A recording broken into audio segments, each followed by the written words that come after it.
Alright, in today's class, we're gonna learn how to make contrasting points clear in our writing. So the first thing that I would like to introduce to you is however. Take a look at the way it should be used in a sentence.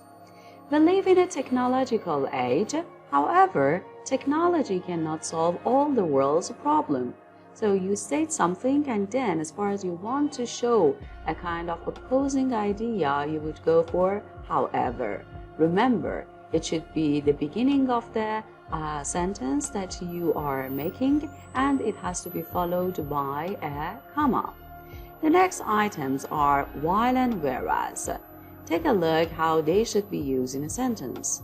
Males spend 30 minutes a day doing the cooking, while or whereas females spend 65 minutes a day on this activity. So as you can see, we would go for a clause, and then immediately we should be looking for while or whereas, and then we add our second clause to the point. The next items are nonetheless or nevertheless. While they don't trust each other, nonetheless or nevertheless, they have worked together for many years. So you can see that as far as we are showing the kind of opposition, we can go for nonetheless or nevertheless. The next items are though or although. Although or though Tom has a lot of money, he lives in a small old house. So what you're making it clear here is that he's got that kind of financial freedom, but he doesn't actually go for a kind of big house or a mansion. So you make it clear that there is a kind of opposition in what you are referring to.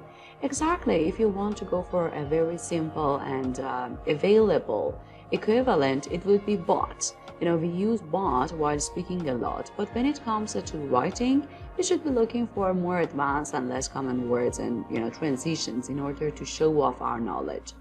The next items are in contrast or by contrast. In contrast or by contrast, the percentage of people who walked to or from work decreased. So you can see that these words and transitions can be used in the beginning of your sentence, and they have to be followed by that comma. Do not forget to place it, because if you fail to do so, your score will be affected negatively.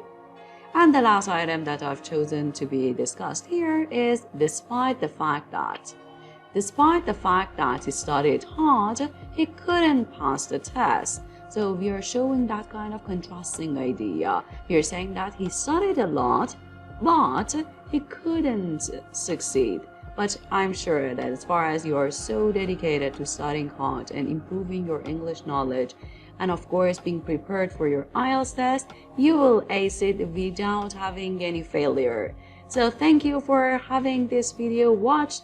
I will be so pleased if I see that you have subscribed to the channel, and please smash that like button if you like the video. Thank you and bye-bye.